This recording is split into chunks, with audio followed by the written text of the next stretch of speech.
I'm Rachel. And I'm Jen. And we are the Sacred Text, a Star Wars podcast. We're discussing all kinds of print media from a galaxy far, far away, reviewing canon comics and books, and talking to authors, artists, and other Star Wars nerds. So strap yourselves in as we make the jump to light speed. Punch it, Jen.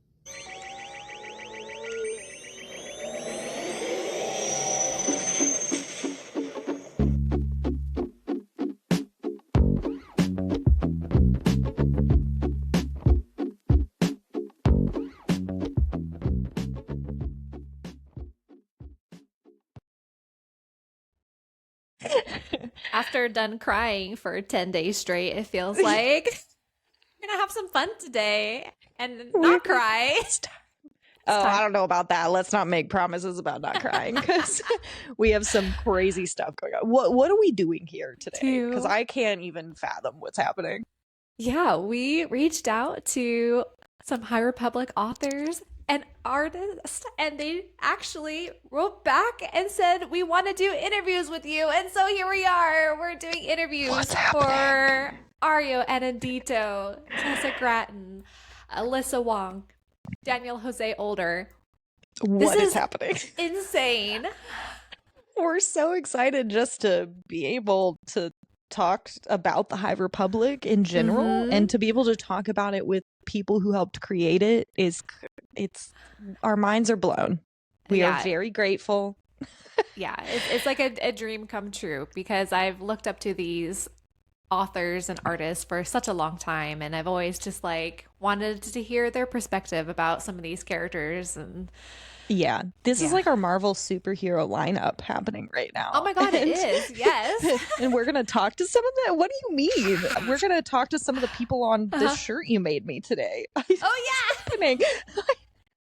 So we're super stoked. This is one of 2 episodes we're doing in celebration of us wrapping up our journey with the High Republic. We just wanted to take an episode or 2 to talk about what that means to us, to everybody involved with it, to fans. So this is going to be our special authors and artist episode. And we'll also have a fan-based episode that we're going to do that we'll release alongside this. So we're excited for you to watch these interviews. Hopefully everyone enjoys them. And yeah, we'll see you on the other side.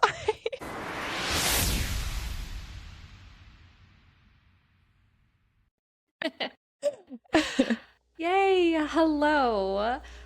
We have a very special guest today. We would like to introduce Ario Anindito. He is an Indonesian comic book writer, illustrator, and concept artist. He's worked for Star Wars, Marvel, DC, Boom Studios, IDW Publishing, and XM Studios. Ario also played a very crucial role in creating the High Republic, which is why we're here to talk about this amazing saga. And we really appreciate you being with us today. Thank you. Thank you for having me. The first question we have is, how did you get involved with the High Republic?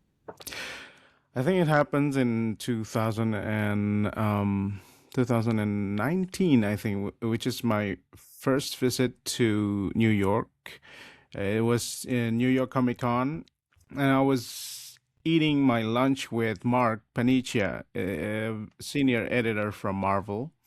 And suddenly I was working on, I think, Swordmaster at that time, which is Shang-Chi and his student, which lead to Atlantis attack, something like that. And then at that lunch, Mark asked me, "Hey, Ario, do you like Star Wars?" And I was like, "What Star Wars?" I was only joking, but Mark says, Star Wars is a fantasy sci-fi. And I was like, yeah, I know Star Wars. It was a joke. Amazing. and I was like, yeah, I know Star Wars. I love Star Wars. And he said, you know what? I was thinking to ask you to do this Star Wars project. He didn't tell me what's the name of the project yet at that time. But he said it's going to be something new. It's going to be a start of something new in Star Wars universe. And I was like, wow, this sounds very cool. Marvel actually offered me to do Star Wars before. I did Star Wars Annual before the High Republic. It was a story of Sana Staros and R2D2. Love it. But before Star Wars Annual, I was actually offered to do Star Wars by Marvel, and I said no. Because as a huge fan of Star Wars, I don't want to disappoint other fans. Because I know my limit, and I'm not really good in drawing droids or spaceships. And I was like, I'm too big of a fan to disappoint myself and other fans. So I said no. And then my wife found out, and she said, next time you say no to Star Wars again, I'm gonna murder you. And That's amazing. so yeah, exactly. And I'm planning to live another, couple of year and year and year. Yeah.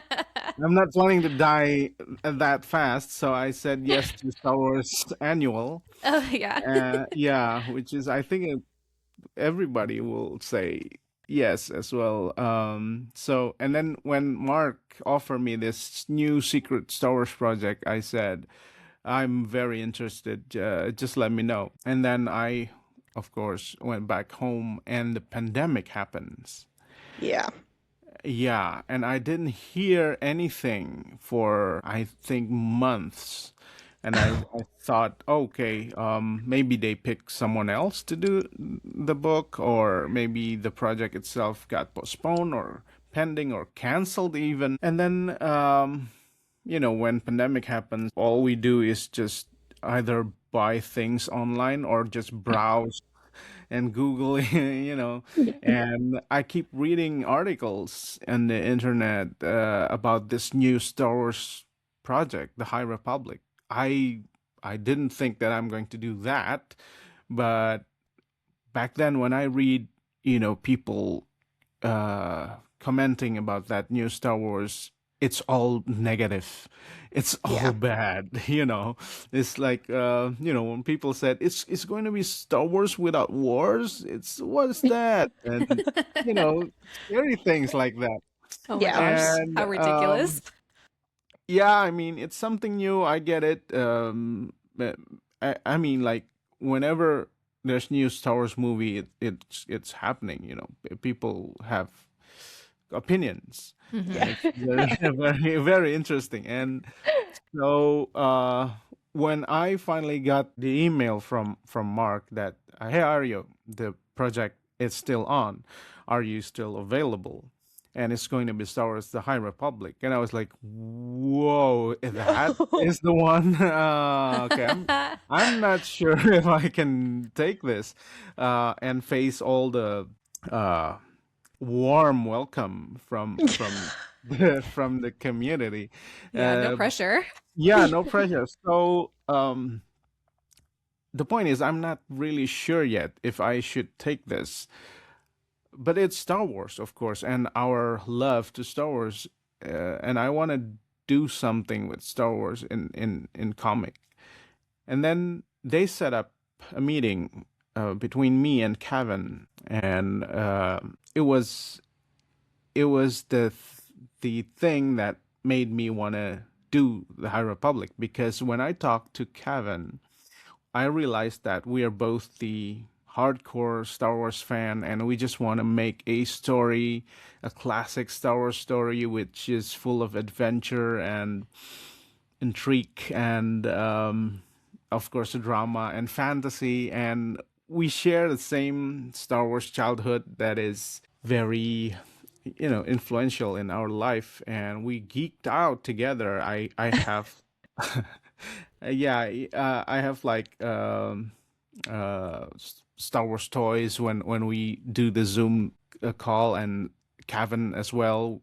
So, needless to say, we both have the same frequency. And when Kevin said, "Oh, that is going to be fun. There's going to be Jedi riding Rancor," and I was like, "Okay, yes, let's do Yes! this. I'm Let's do in. this. Yeah. I'm in. I mean, it sounds like good old fashioned Star Wars fun, and that's all I want. That's all I want, and that's all I needed from Star Wars. And okay, let's do this. And I actually doodle things when we were talking, and I think that doodle was in the art book. I'm not sure, Oh. but I doodle like Oh, sketch of Keith, my first sketch of Keith, and the points where, oh, we're going to have Ava or Chris, the sheriff of the Starlight Beacon, something like that. And little did I know that there's so many things that isn't designed yet visually. So I got to design the interior for Starlight Beacon, and Wow. it's and stunning. You Yeah. did thank you such so a much. great job with it. Thank you so much, and I'm very happy because I spent 4.5 years studying architecture in college, and finally it's I find a use of it. That's Because amazing. thank you so much. So yeah, it was fun. I mean, that's the long story of it. Yeah. So it sounds like we have Kevin and your Mhm. wife to thank for you into Star Wars. And actually, Yeah. speaking of Kevin, we Mm. wanted to bring up the fact that you worked with him to create some incredible comic stories. And Mhm. can you tell us more about the process of what goes into creating a comic book story? What does that collaboration process look like when you're working with a writer?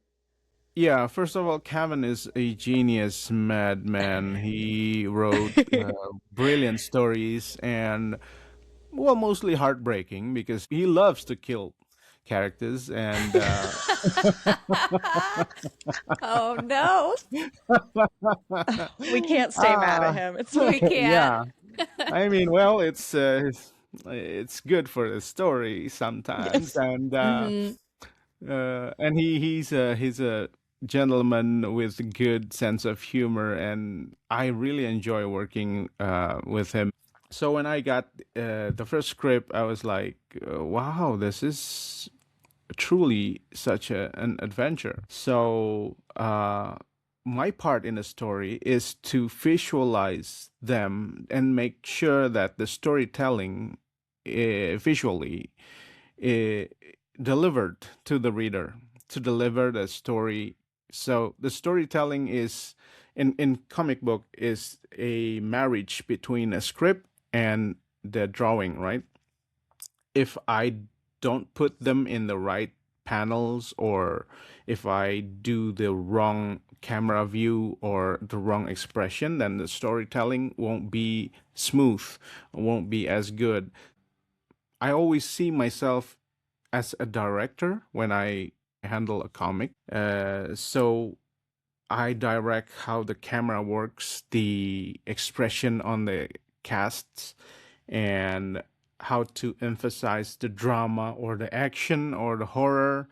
And that's my part. So when I got the script from Kevin, I will do my best to picture it as a movie, and then I will.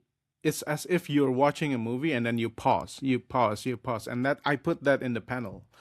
So then we can feel the drama, or all the action, all the things like that. So yeah, my part is to make sure in storytelling wise that visually the script is delivered to the reader.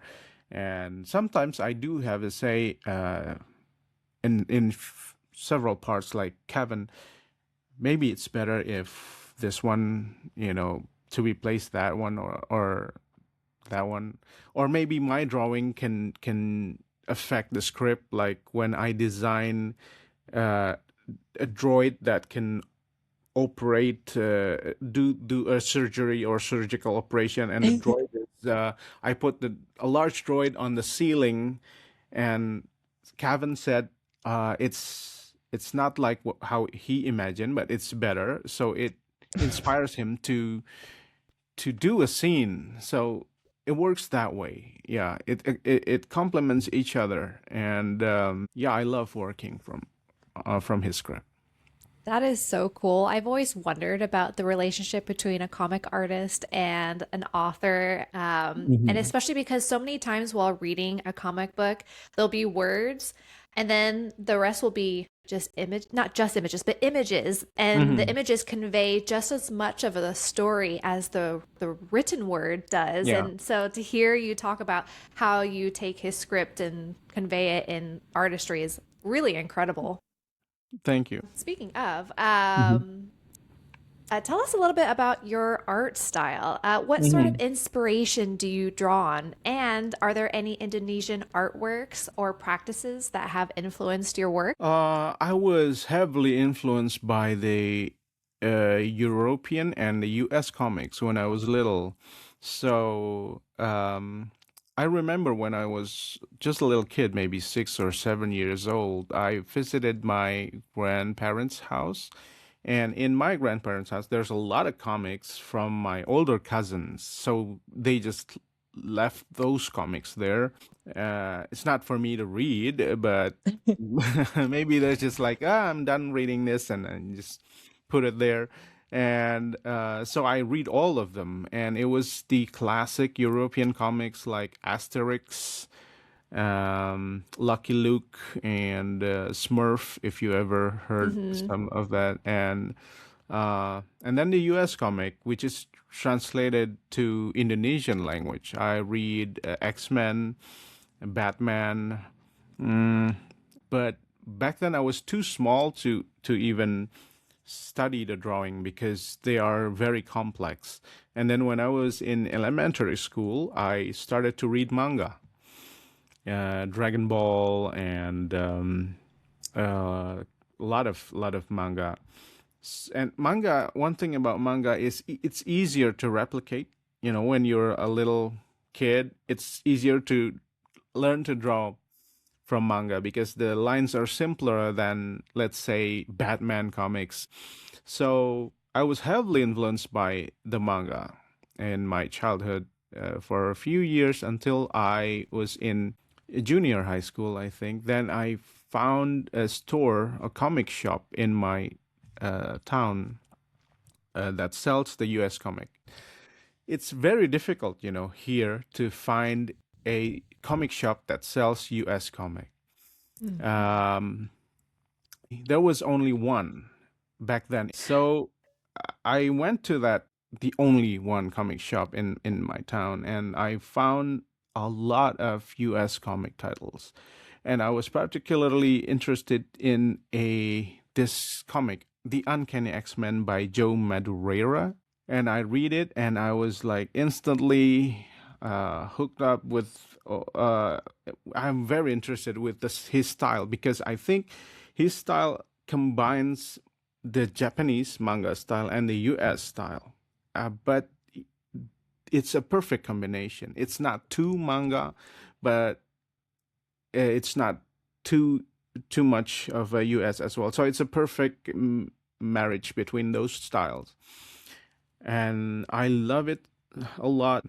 And I remember at that time I was visiting that comic store, and a lot of books were displayed, right? And it was like daydreaming for me when I see those covers, and then I think to myself, oh, I imagine like, what if one day there's my name on the cover of that?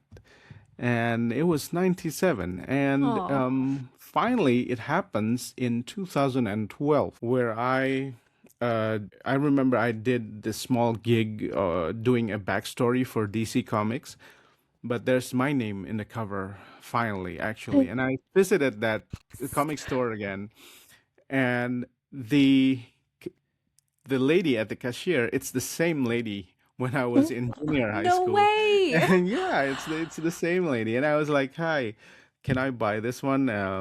This one actually, I did this, and she was like, "Wow, really? Yeah, it's my Mhm. name in it." And finally, the dream come true. It takes years, from 97 to 2012. Um, but it happened, so I'm very happy with that. So that's the influence that I have on comic, on creating comic, and as on Indonesian comics, I was influenced a lot by Indonesian classic comic books by R. Akosasi and Dwi Kundoro. Those are the names of the masters that made the comics. The style is pretty much similar to European style as well. So that influenced me a lot. But if you're asking me like what Indonesian practices that heavily influence, mostly Indonesian food, because I eat them when I make the comic, and that's pretty big part on the High Republic. So it makes me alive when it keeps me alive when I'm doing my work. So yeah, but I also put several Indonesian culture in my comic, which we are going to discuss later. Yay. Yeah. Awesome. And speaking of things that kind of influence you, in the Art of the High Republic, it talks about how you and Kevin Scott both share a love of horror movies and monsters. And Yeah. we'd love to hear about how that genre in particular plays a role in telling your stories. Yeah, I don't know why. I mean, we're both are very interested in horror movies. I guess. I mean, who doesn't love horror movies? Well, my wife. Yeah, I was about to say, Yeah, we love horror movies. We do. But in terms of High Republic, it did a lot of favor to the High Republic comic, especially issue number 2, if I'm not mistaken, where we see the Keith and Skier are going to this abandoned spaceship with the dead hut in the middle. Remember that one? That was literally the scene I was thinking of first when you were talking about that. Yes, I mean it's full of horror and scary stuff, and when I read the script, I was like, "Oh, this guy love horror movies," which I love as well, and it connect really, really good. And I believe the same thought, occurs to Kevin when he saw my pages as well, because I instantly remember references like the Alien movies. It's the same terror. It's Totally. the same damaged ship. It's like a ghost ship. Nobody's there but dead bodies. And in the middle, you got this dead hut, which is some part of it is still burning. It's very scary. It's the horror genre did a lot of favor on that one. And I think we carry that, along the series where there's a lot of horror elements with the Drengir, and a lot of other aspects in High Republic. So thankfully, both of us are horror aficionados, and it helps. I think it helps a lot, Kevin, a lot on writing the script, and for me to do the visual, because Kevin always said like, this is exactly what I imagined. It's a good thing that both of us we enjoy horror a lot. So yeah. Well, you mentioned a little bit earlier about how you like to eat food while you're doing the comics, and that helps with your inspiration. But are there anything else you like to do when you're doing artwork for the comics? Oh, one fun fact about that one is that I learned how to draw with my left hand because I want to eat while drawing. So I love that. That's amazing. I don't do it a lot because it's a bit wavy when I draw with my left hand. But yeah, I want to eat while drawing, so I developed this special technique of drawing with my left hand when I'm snacking. So yeah, I love the priority there. Instead of learning to eat with your left hand, you were like, no, Yeah. no. We're going to eat with my dominant hand and learn to Yeah, draw with of you. course. Things that I like to do while working on comic project is, of course, watching a movie. I watch movies more than I read comics. I don't know why, but I learn a lot from watching movies. Like the camera works, the angle to make a panel, and the expression and a lot of things. I learned a lot of things. Not that I cannot learn it from reading comics, but sometimes when you are working on something, you want to experience something different from that. Instead of reading more comics, which reminds me of my own deadlines, I prefer to watch movies and binge all the series and then panicking with my deadlines. Of Yeah. course. And play with my cats. Cat, just one. Oh, She's a diva, so she doesn't want another cat no, in the that's house. fair. So, so I play with my cat and sleep and watch movies. Basically, all those things. How long does it normally take for you to create one comic issue? Normally, it will take around 5 weeks. Okay. But 5 weeks for 20 pages. But in Wow. the High Republic case, the time given is shorter because within that 5 weeks, I need to not only try to dissect the script and make it into the panels and pages, but I also have to design the characters and the settings and the spaceships and things like that. So Yeah. when I was given the concept art deck for the High Republic, there's some characters that's only name in it. And I was like, is this character invisible or no, you have to design it. Okay, Oh, so there's a lot of characters that I need to design. And then when we got to the interior of Starlight Beacon, and I was like, where's the concept art for the interior of the Starlight Beacon? And they say, it's up to you to design. Okay. Wow. Okay, thank you. And spaceship like the T1, I think, the Jedi shuttle, if I'm not mistaken. It was a long time ago, and I was like, "Where's the concept art for this?" Oh yeah, you can design it as well. Okay. I mean, it's fun for me personally as a comic artist. It's a dream job, of course. It's what we do when we were a little kid. We like to imagine creatures and yeah. draw them. Every little kid loves doing that. But for me, the problem is the time. You Yeah. know, it would be a great pleasure for me if I was given like, okay, Ario, you can design all these things. We give you a year to, Yeah. to design that. Hmm. But no, it's the same usual deadline of 5 weeks, but you need to draw 20 pages and also designing all those things and also designing other things that is not actually in the comics, but it's in the High Republic universe. I don't know if you know this, but I designed several Master Jedis that is not shown in the comic that I did, and they mistakenly give the credit to another artist in the art of High Republic, Oh No. no. which made me very disappointed and sad because I designed that, especially the I can't remember her name, the first Master Jedi who perished that ignites the High Republic. Jorah Molly? Jorah Jorah Molly. Molly. That's her. Yeah, I designed her look, Jorah Molly. If you Google Hmm. it, that's my design. I designed Jorah Molly and couple of other Jedi's and Master Jedi's.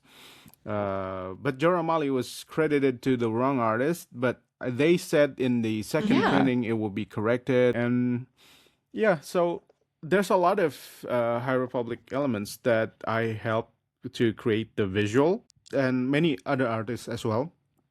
And I believe that we are all enjoying doing that because getting to create stuff for Star Wars is always a pleasure. It's always a good thing, especially when you're a big, huge fan of Star Wars. Yeah. But doing those design and also the spaceship, the space shuttle, it's not just me, it's also my wife because I I have a bad fashion sense, and my wife, she's much more better than me in terms of designing clothes. And so I asked her a lot about, help me to do the clothing for the Jedi. And she actually made a lot of, she gave me a lot of reference. Because she cannot actually draw, so she gave me a lot of reference for each Jedi and each character, and even Sith, and the spaceship that I think it was T1 Jedi shuttle, where I asked her to specifically to help me on the Jedi ships because I'm not good at all to create spaceships. I owe her a lot with the design of the clothing of spaceship and the food, of course. And I can't tell you how much I appreciate the visuals for all the characters that we didn't get to see in the comic books, because we'd read these books and I'd be like, oh, I wonder what this person looks like. And then there is an image and I was like, oh, yay. And it really helped like complete the whole visual and like reading experience. It was so great. Yeah. Thank you. Did you have a favorite character that you created and designed? And if so, what makes them so special to you? My favorite to design was the unmasked. Who's the crazy girl? Lorna D? Yes. Oh, we love Lorna D. Yes. Yes. Oh, the Star Wars fan will kill me for forgetting the names. There's so many High Republic characters. Well, guys, it was like long sleepless nights, and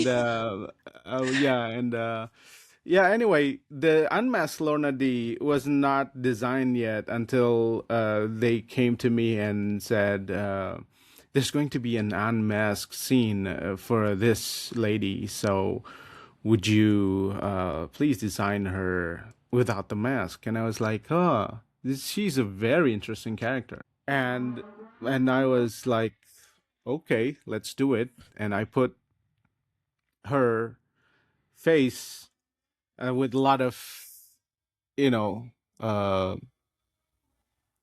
what you call this? Like, piercings? Oh, the piercings. Yeah. Piercings, yeah. And because she's such a baddie, I put like a X leather on her. And perfect. Yeah, and she looks deranged but smart. Yes, at we the same love time. it. Yeah, because she's not just a lunatic; she's a smart lunatic. She's calculating, and she's very brave, and she's smart. So you don't want to just design her as a crazy monster.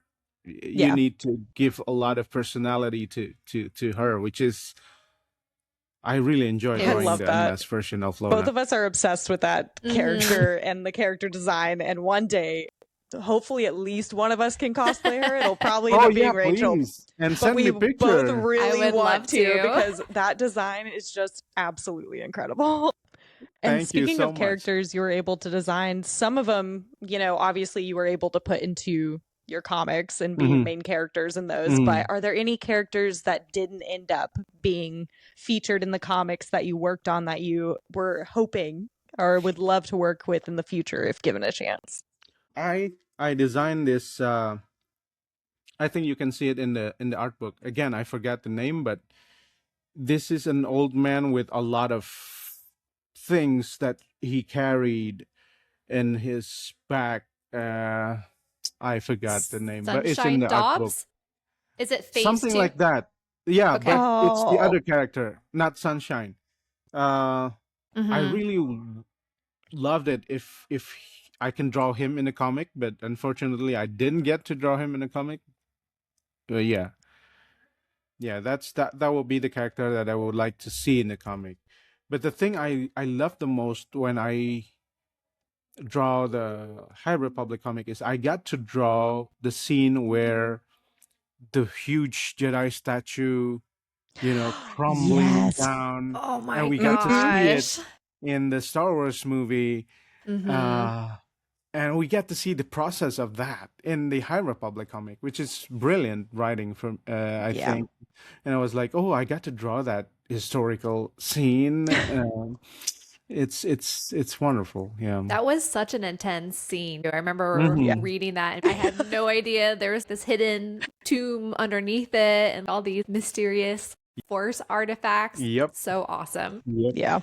I mean, that's the Uh, great thing about Star Wars is when you get to see things explained in other media, like in the comics or in the novel. um, I was wondering, did you hide any fun Easter eggs in your artwork within the High Republic that you can talk to us about? Well, Lucas is very strict, and they really watch our work. Like, it's for a good reason because they want to make sure that nothing is outside of the lore or outside of the continuity. So they have eagle eyes on everything. So it's very hard to put an Easter egg, but I did manage to design the weapon. It's a saber hilt that is inspired by a traditional Sundanese weapon called kujang.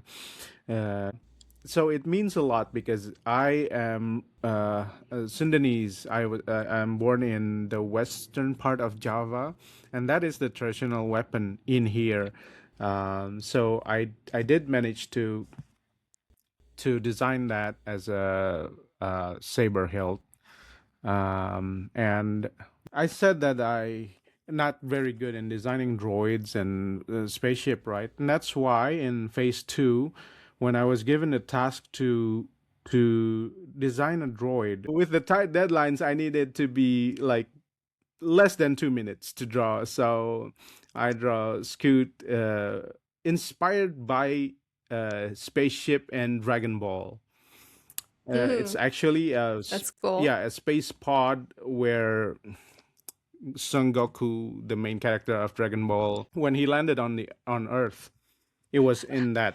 Oh, I like Dragon Ball, and I like an easy to draw droid. So there you go, Scoot. Oh, and then another Easter egg is I designed Master Maru. I have a lot of not I put some elements from my one of my favorite character, which is Hellboy, to Master Maru. Because Master Maru has Oh, a cool. pointed That's ears and awesome. he has this like horn thingy. Yeah. So I put like the sideburns like Hellboy, and he has a red skin, like purplish skin and things like that. So I put Hellboy elements on Master Maru, So cool. and yeah. I like never noticed it, but now that you say But that, now that I you say it. completely see it. Well, I think our last question is, do you have anything that you're currently working on? I'm working on of course, Okay. I'm working on another Marvel superhero title, and few Marvel covers and one Tiny Onion cover. Um yeah, basically, I'm working on few covers and an interior for Marvel Comics. Nothing Star Wars yet. Um, maybe someday I will visit Star Wars again, and it will be. I'll make sure I will be ready by then to create another spaceship and droids. We Yes. have Thank you no so much. doubt you will be in Star Wars again. Absolutely fantastic work. Before we wrap things up, if you want people to follow your journeys and your artwork, So Ario, Anin, you combine that together and you put at in front of them, and it's in Instagram. The same with Twitter or X, and in Threads, and or just Google Ario Anindito, and it will all come out. It's easy to find me. Well, thank you Well, so much, Pleasure's Ario. all We mine. really Thank you so appreciate much. you taking time today. It's been a pleasure to talk with you, both of you.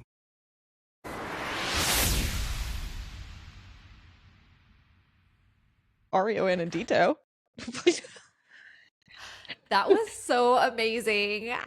What a just nice, kind, funny person. And it was just so fun to get an artist perspective because, I think we're always as readers thinking from author perspectives almost. And we forget that there's an artist that is also telling the story in comics. And so getting to hear that perspective was just really fun. It was such a great It was interview. just magical. Hopefully everyone Yeah. enjoyed hearing from that perspective as well. And yeah, I think we'll move on to our next interview. Next one coming up.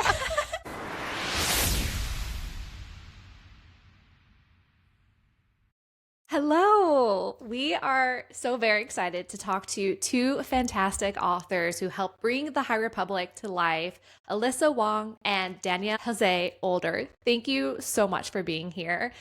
Alyssa Wong is an award-winning author responsible for the epic Dr. Aphra series. They have brought into the High Republic during Phase 3 to co-write Escape from Valo, as well as write the short story Rogue Element and several High Republic adventure comics. And Danielle Jose Older is the New York Times bestselling author of the Shadow Shaper Cipher series and has authored many Star Wars novels and comics. Daniel has been involved with the High Republic since the beginning and has written the novels Midnight Horizon, Escape from Valo, Race to Crash Point Tower, and of course the High Republic Adventures. So we super appreciate both of you being here and taking time to talk to us. Thank you so much. Thanks for having us. Yeah, thanks for having us. So we are here to celebrate finishing our coverage of the High Republic and everything that this era has meant to not just us, but to the people who created it. So let's jump right in. Yeah, so we wanted to talk about what it's like writing in collaboration, which is such a big part of the High Republic. The way all these stories are interconnected with all these character arcs, but so many different authors and creatives involved in it. What was it like writing on such a large scale? For me, it was definitely one of the most fun parts because it was unlike anything I've ever done. Certainly, collaboration is a part of any book project, like in a way that I think is underplayed a little bit. You're always collaborating when you write a book. And so it felt very natural to kind of have a writer's room and just this place where we could all throw story around. Like that was it from the beginning, and it was always just so much fun. We all came from very different storytelling backgrounds, from very different Star Wars understandings and everything else, and that's what really strengthened the project, I think. And I just remember those early sessions of throwing ideas back and forth, and what a fun, safe room that felt like, and continue to feel like throughout. Just how much fun we had. And so I always come back to that. And in times when things were exhausting or we were just going through it on one thing or another, we always just would come back and have a good time figuring out story. And that was it. Yeah, that was so fun. I think so I write short fiction, I write just a lot of different kinds of prose. I've written for games and I've written comics. And now now a book, which is very cool. But basically when I'm writing prose, most of the time it's very isolating. So it's just you and the words and the work and your brain until it's done, and then it's done, and then again it becomes, for short fiction anyway, it becomes more and more collaborative as you finish drafts. But with comics and games, and then coming into joining the High Republic, it's so collaborative. I feel like I'm gonna sound like a weird alien, but like I love feeding on people's brains and being around a lot of people whose minds are so curious and intriguing and passionate, and watching them talk story with each other and talking story to them too is very special. So I really enjoyed that.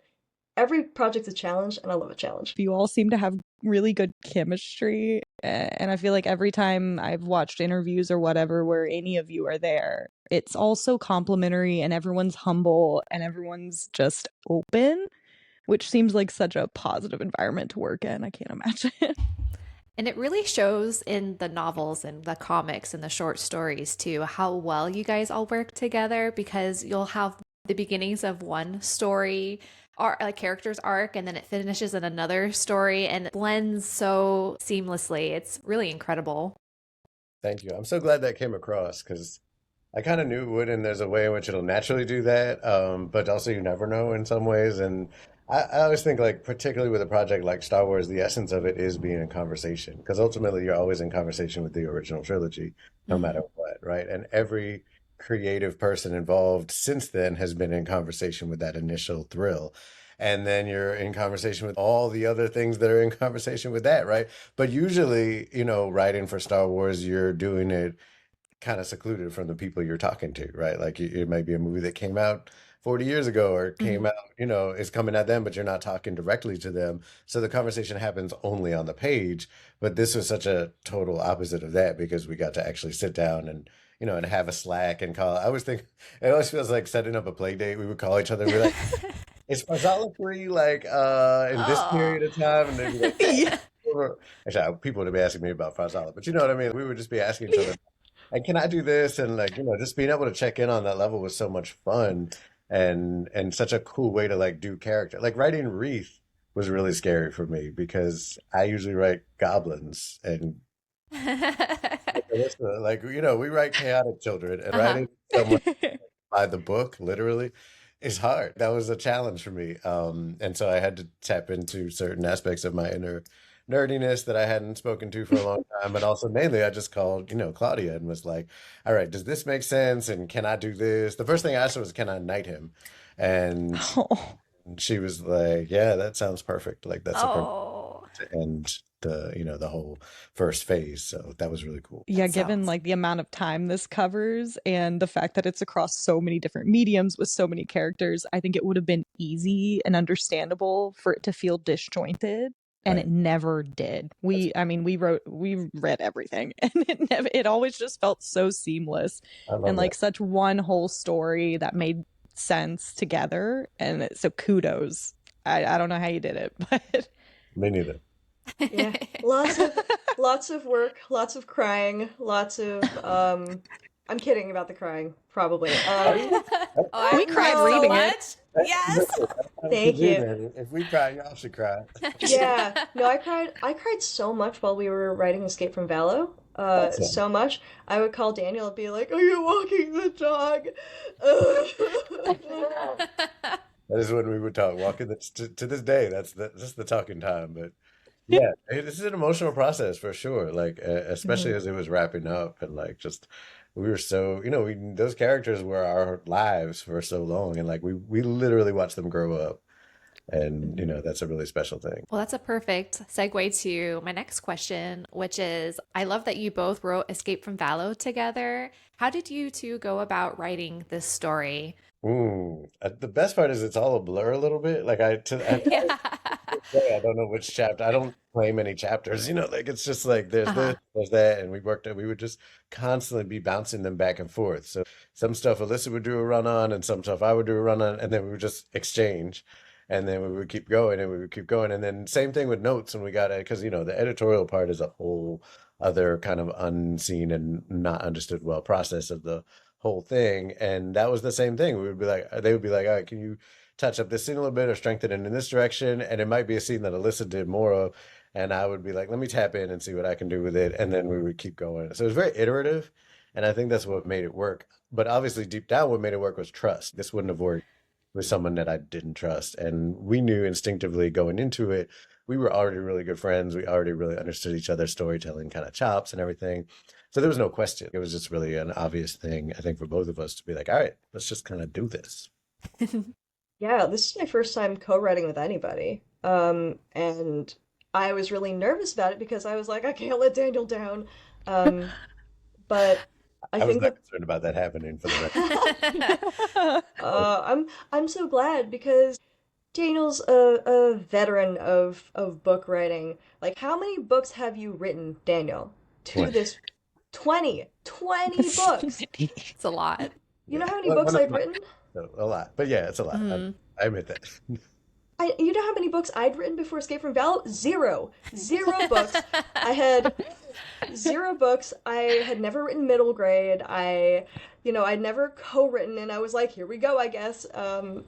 And I think, like Daniel said, trust is really the heart of it, and I agree. When we were thinking about the story, we talked about it a lot. We broke story together, and then we sort of took it apart, based on what we felt really strongly about. And again, yeah, it was constantly sending stuff back and forth. And like, I think one thing I was really nervous about was writing Ram because I'm like, that's your baby. Mhm.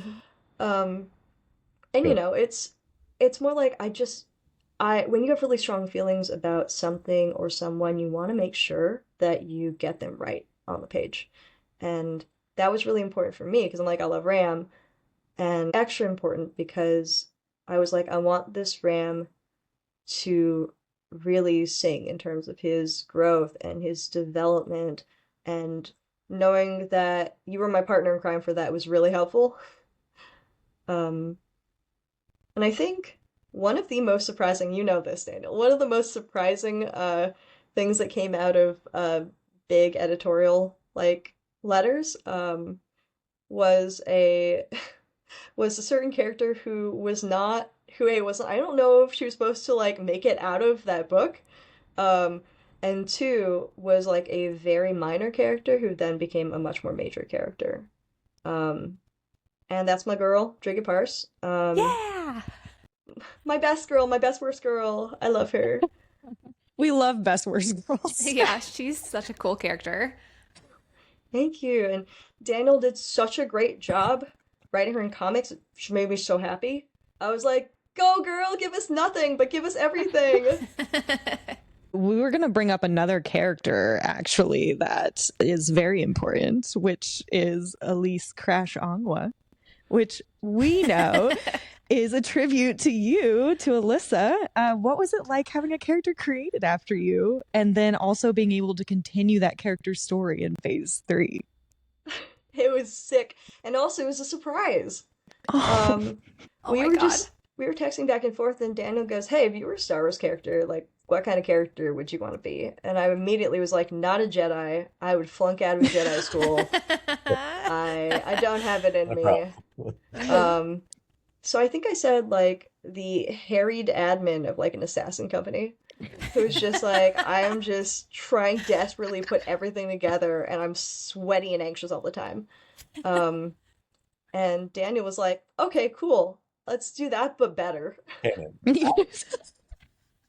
I mean, that was kind of the seed of Midnight Horizon in a lot of ways. Like, obviously, the other pieces were in play, and there were certain things that book had to do in terms of canon and the larger story. But I was like, I want to introduce a new character. I need someone on the ground in, what's it called, Corellia, who's going to really know the lay of the land, you know, like their tour guide, basically.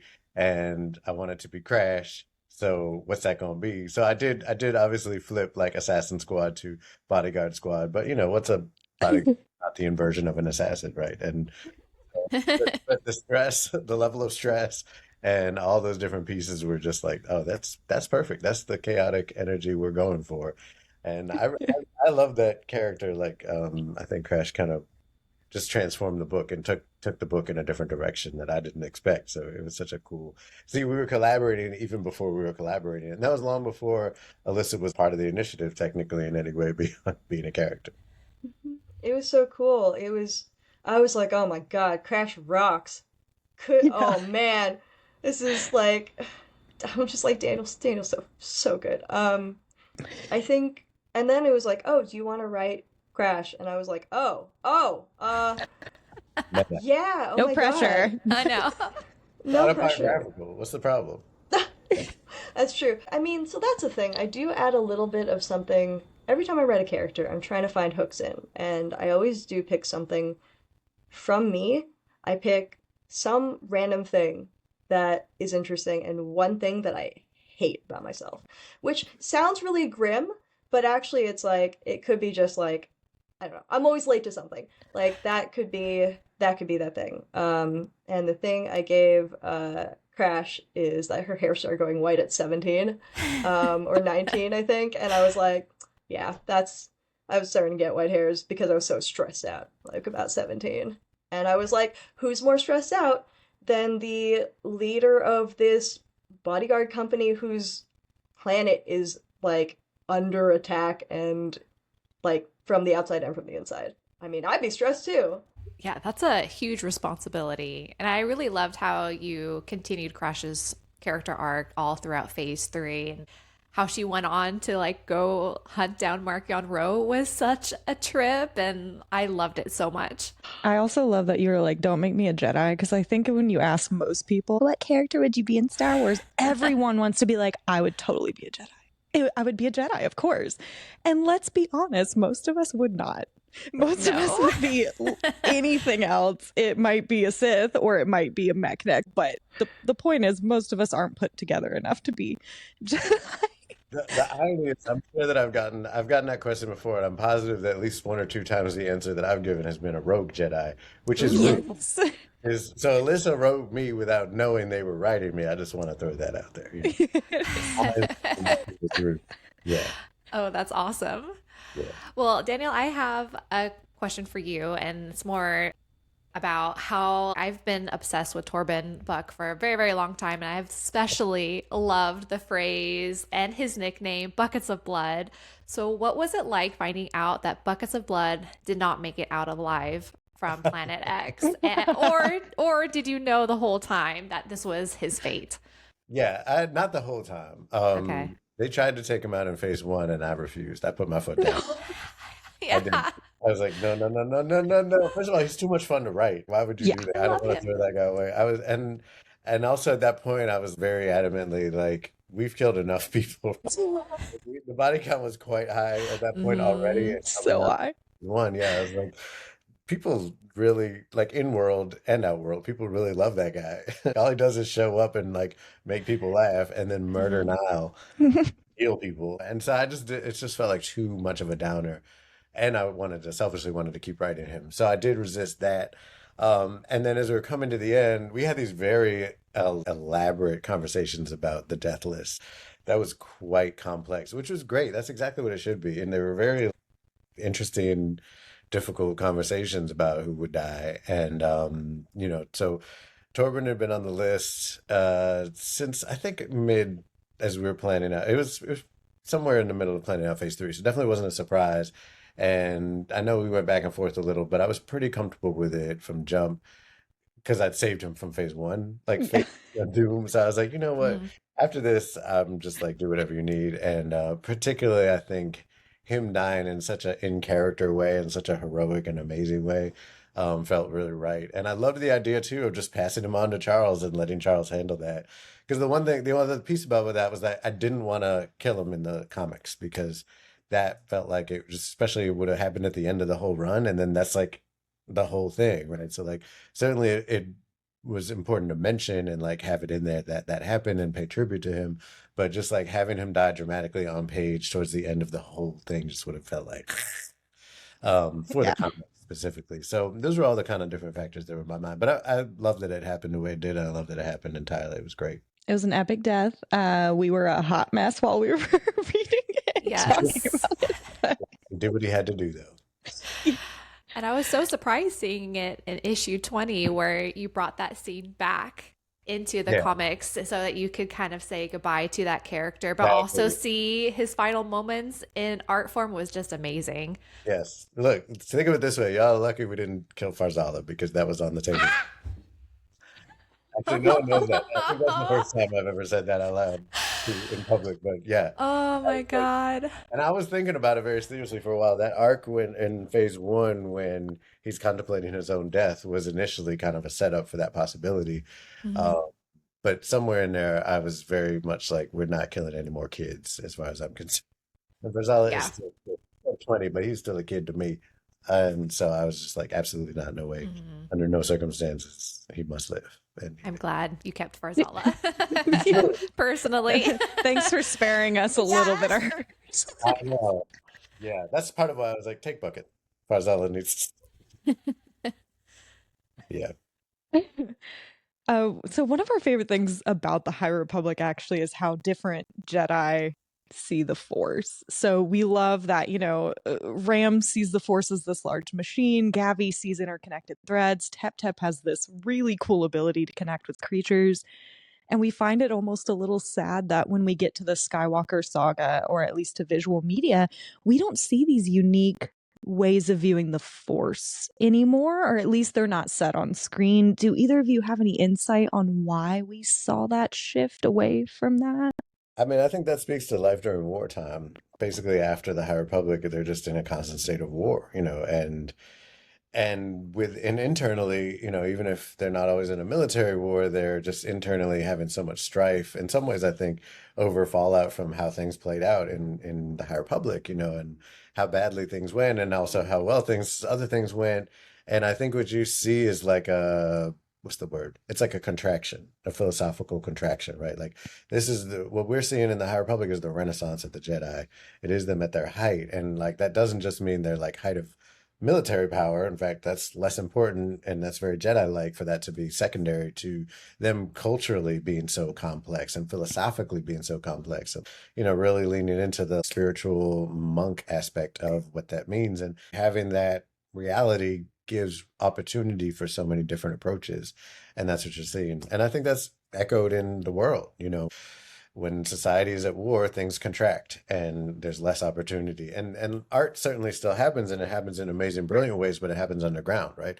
And the Jedi are, until Order 66, are the authority. They are like, in positions of power. They're not the underground.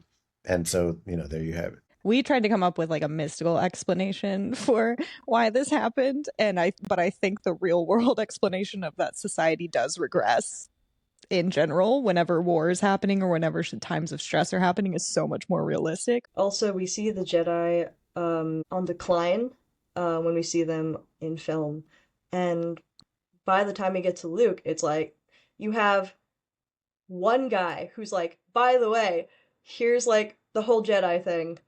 Good luck, kid. I'm outie. But you think about that in terms of generational loss of knowledge. There might only be one way of being because all the other ways have been lost.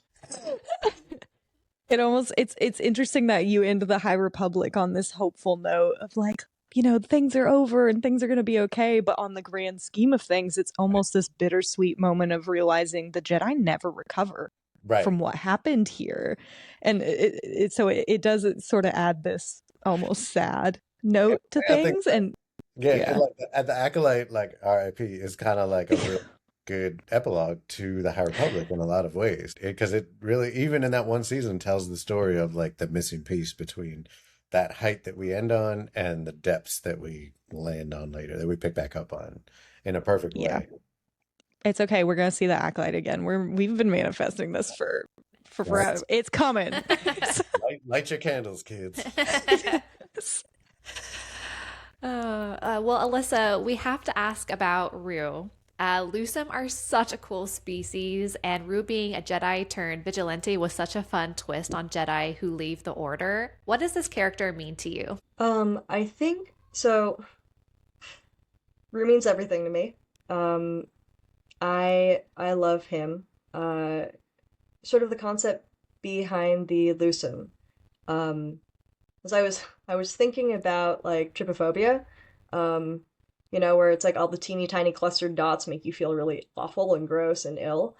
And I was like, what if that, but also an extraordinarily beautiful like species. So like incredibly gorgeous, also nightmare eyes, absolutely horrific nightmare eyes. I thought for sure, I was like, this might be a little too weird, but Mike Seglain was like, yes, I love it, let's go.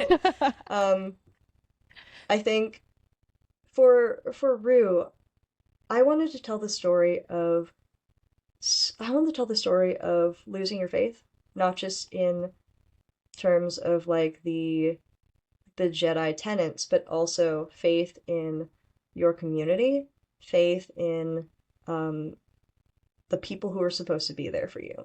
And in a lot of ways, this has always been kind of my impression of the Jedi. Because I grew up with the prequels, and to me, as a kid, I was like, man, these guys are not coming through for the person who should have been set up to succeed. I think literally, like, you could not show for Jesus. Like, come on. I think that really colored my idea of who the Jedi were, in the sense that I was like, oh, these are folks who will be like, you're too old, we can't take you in.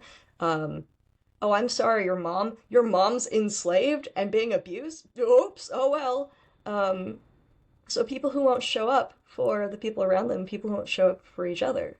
And so when I was thinking about where we were in the High Republic at that moment, when all of the like Jedi have been recalled post destruction of Starlight, I was thinking like, if I was a kid, what would I be like? And the idea of somebody who is like, I've given up on the Jedi because they did not turn up for me, for like my master who was turning up for the people around me, and because of that, we were just like actively like, nah, you should stay. You should leave, abandon your community and come back home. What does home actually mean? So somebody who is like, this is no longer for me. My community is here, and I will do anything I have to protect them. And this violence also born out of extreme grief. I was like, I don't know, Nile mask, blaster, lightsaber, pretty cool. It's so cool. You gotta add the fun stuff to the more traumatic stuff. Yeah. I also love a character who's like very, very shy and awkward and like also very beautiful but doesn't know it. So it's like that very awkward, shy, I don't I'm only comfortable when I'm like engaged in the one thing that I'm extremely intense about. In which case this is vigilante justice. So, Daniel, we have to ask about a particular character from you. We're obsessed with Maz's crew. We love the pirates in general, but especially Therm Scissor Punch. What is the process like for coming up with such a unique character? And did you expect so many people to love these random characters so Oh, much? well, you know, Therm isn't my original character, right? Really? I don't think I realized that. No, Therm shows up in Solo for like 2 seconds.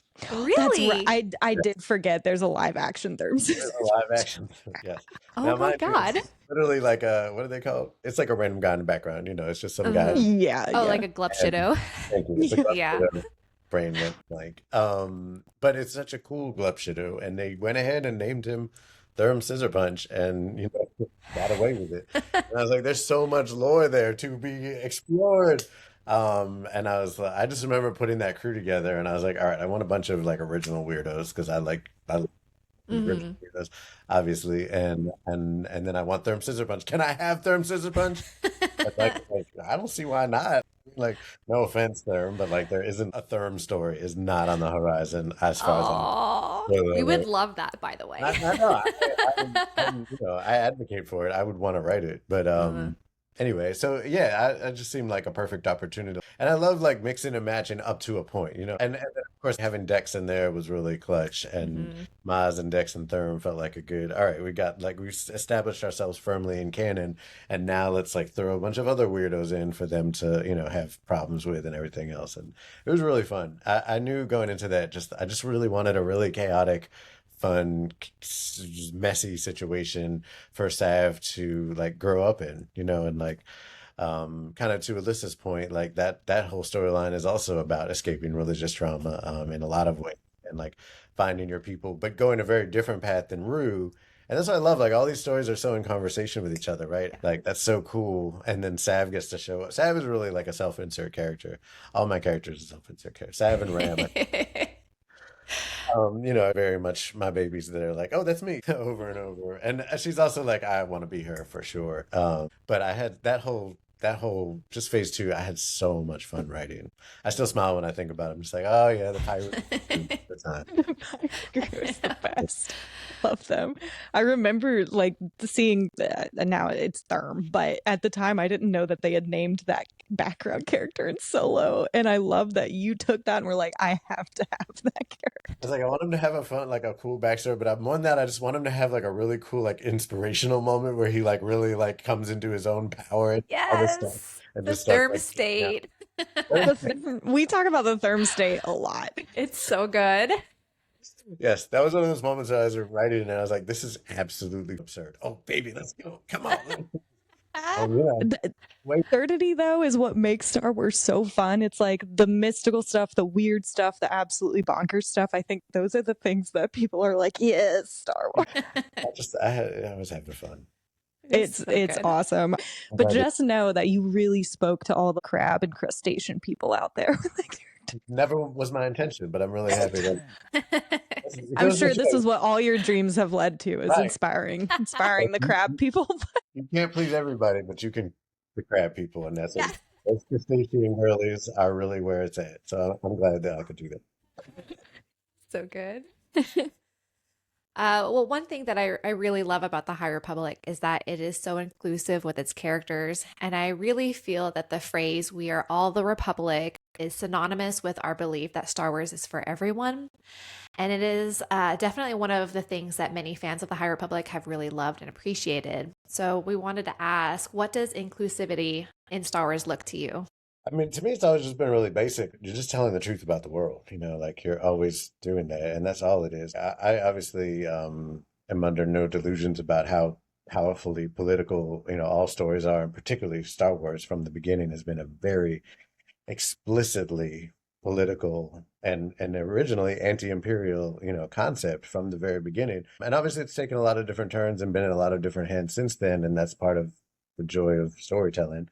So I think there's that aspect of it, but in terms of like who's on the page, that's not politics. That's just honesty, right? That's just like the world is full of many different types of people. Star Wars has always represented the world to an extent, and it just doesn't make sense for it to be like so right, which in many ways it has been in a lot of other in the past, and it's also been groundbreaking in other ways. Like Star Wars Yeah. is a lot of things at once, and that's part of why we love it, and it's part of why we struggle with it too. And I think like if you love something, you struggle with it. If you don't, you just walk away, right? So like there are things I struggle with about Star Wars, and there's so much I love about it.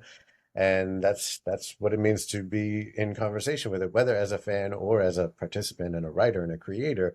That's the process. So for us, I think, for myself, I'll speak for myself. Like it was always just a very simple, straightforward question of Star Wars reflecting the world in the way it always has and, always should more. For me, like diversity in Star Wars, what is it? I'm just like, well, why not? Honestly.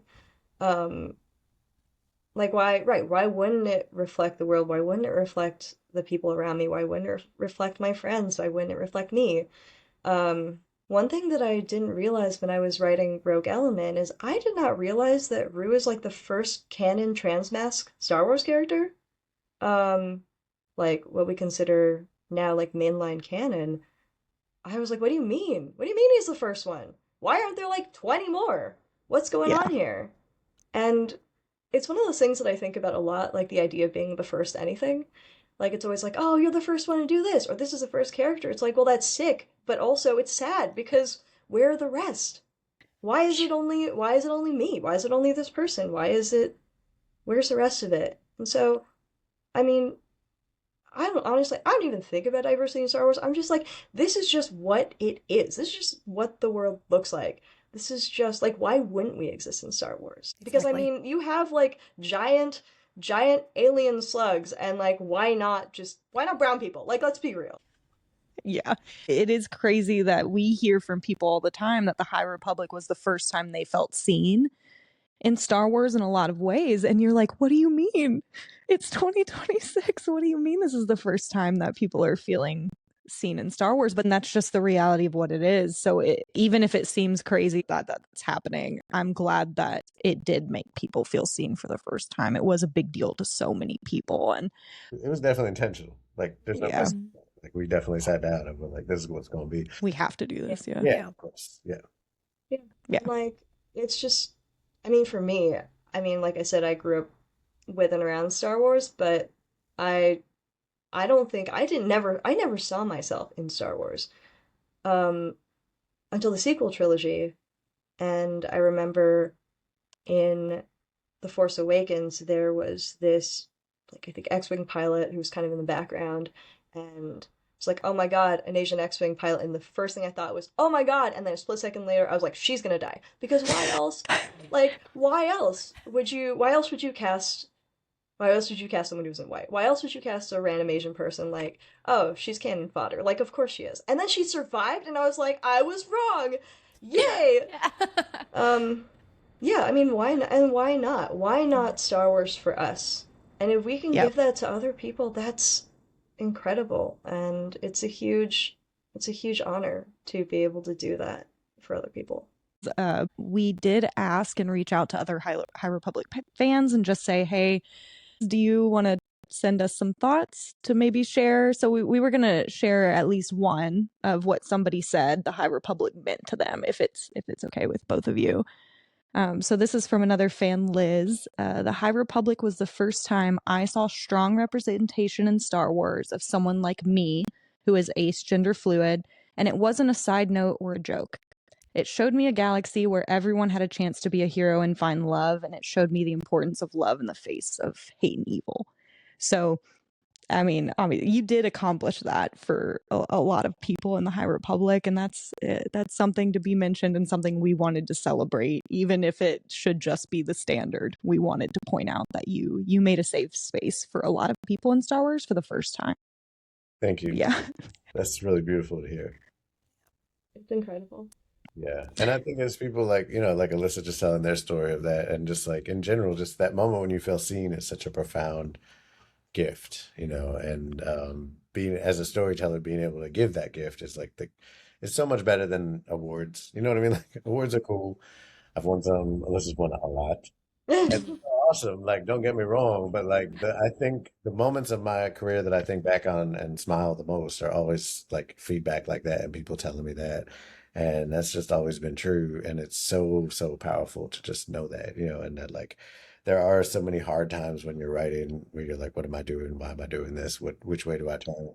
But knowing that that's like a part of this process and that we've done that for other people and we'll do it again, really does kind of provide a true north. Well, before we wrap up, we would love to hear about works either in progress or soon to be released, if both of you are able to share any. For me, the best place to go is Patreon, patreon.com/DJ Older. I have a lot of stuff in the works. None of it can I talk about yet.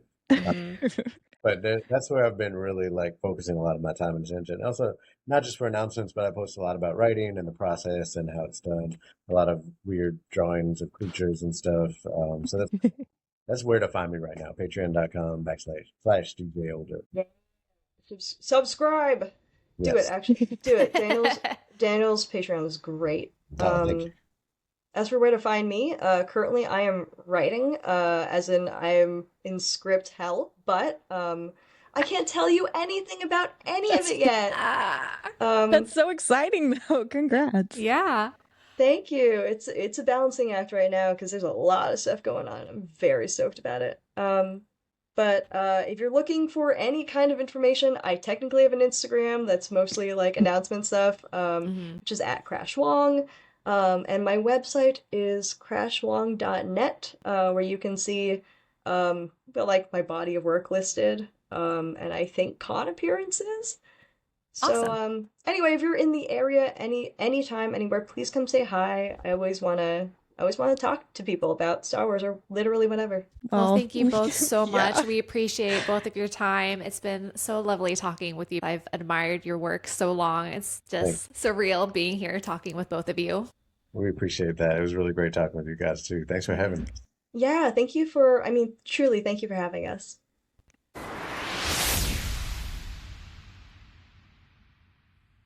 Yes. Oh my God. Oh, so yeah, we just got out of Wow. our interview with Daniel Jose Older and Alyssa Wong. Just another, we're going to keep saying this the whole time, spoiler alert, that everyone is so nice and caring and passionate. Yes. And they're so insightful, not only about the characters that they've helped create, but also Star Wars in general. And it's just like the fact that they love Star Wars so much it just really shows not only in their written work, but also talking with them also. Yeah, no, that was such a fun time. I 10 out of 10, no notes. Yeah. I don't even know what to say about it. It was just a wonderful time and a good experience, and hopefully they had a good time as well. I know, totally. Yay.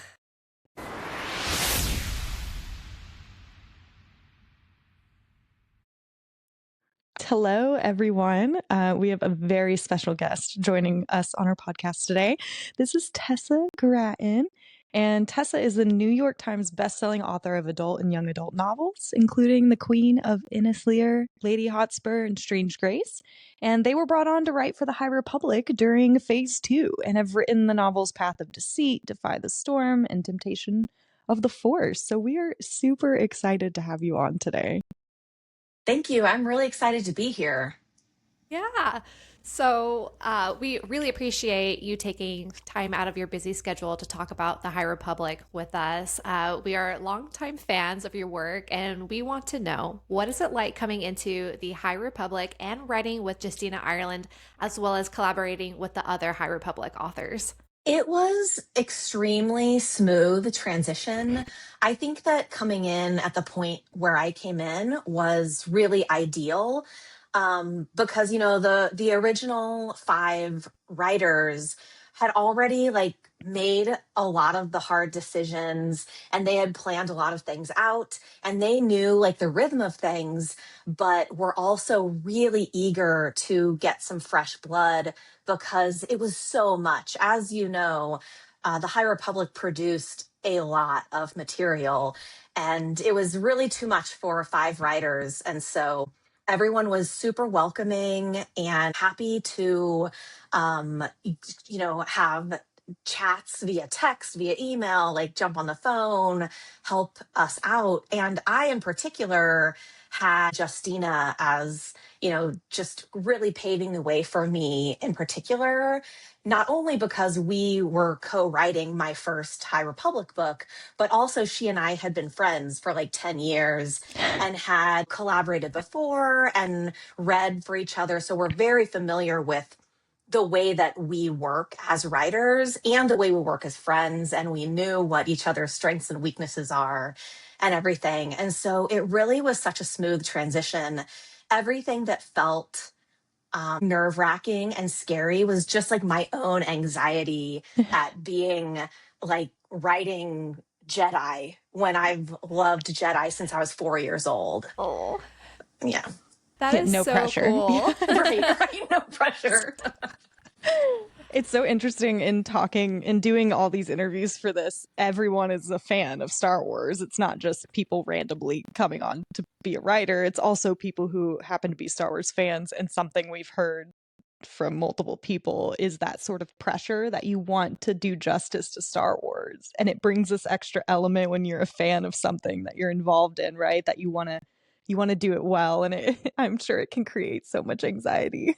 It really does. And particularly because, I was already a professional writer, and most of the people who write for Star Wars, it's not their first book.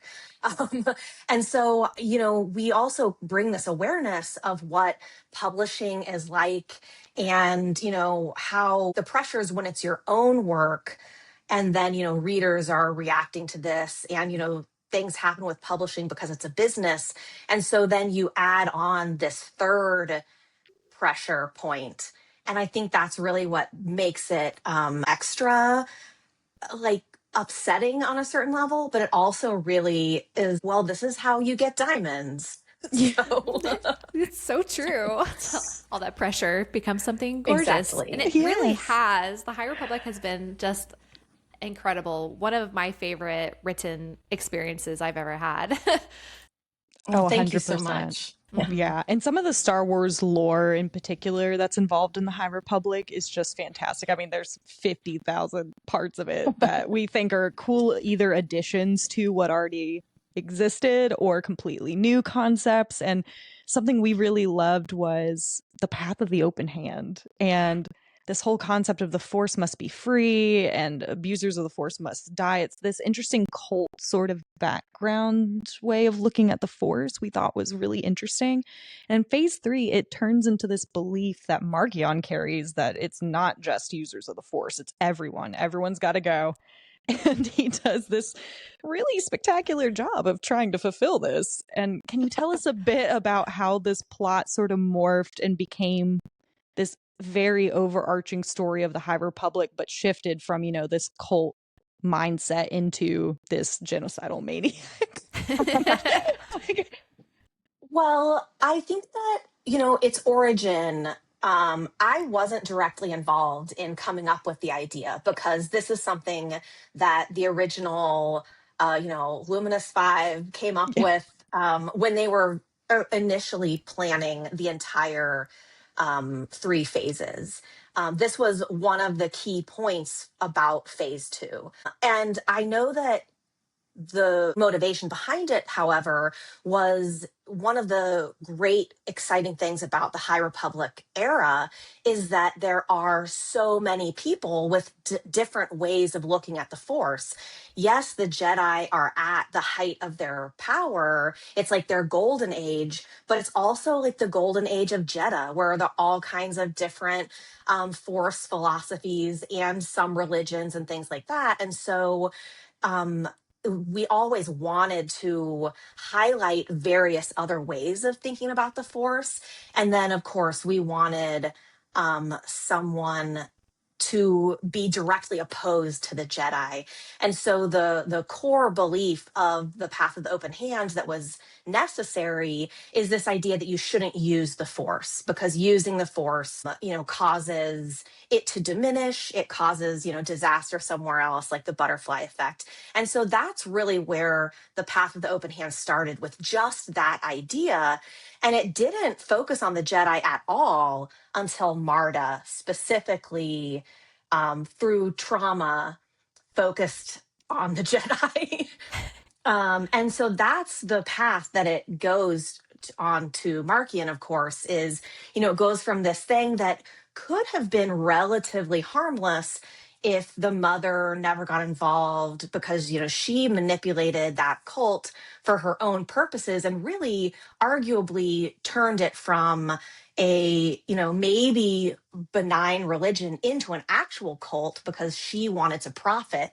And then, that her influence on Marta and everything that happens in Path of Deceit and Path of Vengeance is what radicalizes Marta. And then when she gets in charge of it, she is the one who's like, Jedi must die. They are the cause of all the ills in the galaxy. And at that point, it's not even necessarily about the Force anymore. It's just about her enmity toward the Jedi. And that's what passes down through a couple of generations to Markian, why he's fixated on the Jedi. So I think by the time Markian is active in the galaxy, he doesn't care about the Path of the Open Hand. He's not interested in saving the Force or anything like that. He's interested in like existential annihilation, basically. It's a very realistic look, though, right? Of how those mindsets come to be. It may start as something that's well-intentioned, but when the wrong people, get a hold of that mindset, it can just spiral out of control. Exactly. There's clear cycles of like abuse within the like immediate Roe family, and maybe even like centuries of generational trauma going on there. Yeah, absolutely. The theme of Star Wars is just generational. Right, exactly. Generational trauma. So true. But it's just the perfect like opposite to the Jedi's for light and life, to have this for death and destruction. You don't notice it right away until the final book, and you're just like, oh, this whole time it's all been about this. Yeah. It's just amazing. Yeah, it was very exciting and also very complicated and stressful pulling all that together amongst the like 12 of us. Yeah. So you said earlier how much you loved Jedi growing up as a kid. Now you go on to write about a cult that hates the Jedi. What's that like? It was actually really easy, honestly, because of two main things. One being, I fundamentally have also always disagreed with a lot of Jedi philosophies. And so I think it's easy to critique the Jedi Order when it comes to like dualist thinking. I think, dark versus light only is very dangerous. The way they talk about attachment is extremely dangerous. So all these things ever since I became like a thinking human being, when I have thought about the Jedi, I've just been like, I think you guys are not doing it right. And so on one hand, that is easy. And then on the other hand, I really was one of the core creators of Marta herself. And so thinking about it from her perspective and her characterization, It just kind of, it's like handing me a scalpel to do the deconstruction of the Jedi. Maybe handing myself a scalpel. Oh no. Yeah. That's the perfect transition because we want to talk about what an incredible character Marta really is. I love her so much. We love her, beyond excited, not only to see this character in A Closed Fist Has No Claws, which was a very pleasant surprise, but also Temptation of the Force. Excellent. So tell us a bit how it went writing this character, and also what reasons were for bringing her back into phase 3. And we also just additionally kind of personally want to know, can Markion truly see Marta's ghost, or is it an illusion just in his mind? Well, so let's start with that, because that one's actually the easiest to answer, which in effect is I can't tell you. However, I personally think that the best way to read it is that this is something unique to the Evereni, culturally, physiologically, and whether that means some parts of them stick around through their, like, their children and grandchildren, or it means they are physiologically more likely to see illusions like that are created from their mind. I can't say which one of those is true, but I do think that this is an ever anything, not a anybody is going to see Marta's ghost or something because she's actually haunting. What's that ship called? The Gaze Electric. Gaze Electric. So yeah, and I did that because I wanted to. I mean, that's the real answer. I put Marta's ghost in Temptation of the Force because it was my first time writing Markian at all. And his point of view was really important to that thread of what he's doing with the blight and temptation. And I knew, like, he's a loner. He does not interact with other people. He doesn't like other people, even when he's sleeping with them. And, It's true. So I wanted to give him something to react against that might pull up some of his more emotional reactions, because he's alone and, it's just the ghost of his great grandma or whatever. And so that was like her function there, was a version of Marta that I could imagine reading as both real, how she might have been at certain points of her life, like when her most capricious phase, her most like I'm old and cranky phase, but also it could be read as purely Markian's understanding of who she was based on the voice recordings she left behind. So that was a lot of fun to play with all of those elements of Markian and maybe Marta, maybe Markian's version of Marta, and give him somebody to snap at with no consequences and someone to tease him a little, because nobody teases him except for great grandma Marta. Yeah. So, and the creation of Marta, her purpose was always exactly what her character arc is. And so it was mostly me and Justina and Cav really setting all of that up through Path of Deceit and Path of Vengeance. And, it was really collaborative. I wrote the Marta chapters in Path of Deceit, but Justine and I were constantly talking about how it was all going to work. And, we both wrote Kevmo. And so you can't really pull Marta's characterization apart from Kevmo's perspective of her. And so it was really collaborative. And then we basically just were like, here's a mess, Cav, your turn. Oh, we love that whole story, though. I remember when we went into phase 2 and we weren't sure what to expect because it's a completely different, obviously, time period from what we had read in phase 1. And it just blew us away. We were like, this is where this is going. Wow. It really did. And I remember going in and I'm like, oh, I'm so sad. I'm going to say goodbye to these phase 1 characters for a minute and like find out about phase 2 characters. And now I'm just like, wait, I need more phase 2 character time. I miss them so much. So literally when I read that Marta was in the phase 3, I was screaming because I was like, oh my gosh, she's back. Well, this is going to sound pretty random, but ever since Path of Deceit, we need to know what is up with these grass sharks. Like, who came up with this idea and what do they actually look like? Are they sharks that swim through the grass? And why are they called herds? I've got many questions. Well, I have to take full credit for the grass sharks. It was a last minute addition to Path of Deceit. Originally, that chapter didn't exist at all in our first draft. It went from the prologue with Sunshine directly to Marta, I think. And then Kevmo's first introduction was when he and his master arrive on Dalma. So that was the first introduction.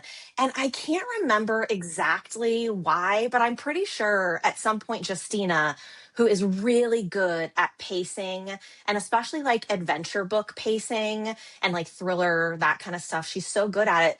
She was looking at the first half of the book and she was like, there's no action in this whole thing until there's kind of, a heist and then the flood, which is halfway or more than halfway through the book. She was like, we got to get some action. A new first Kevmo draft or chapter. And I was like, oh, you're totally right. This is definitely a better way to do it. And also at that point, I think I had written the epilogue, maybe not. And we all, as a group, were talking about, because the epilogue of Path of Deceit is the very first time Aslan Rel is on the page.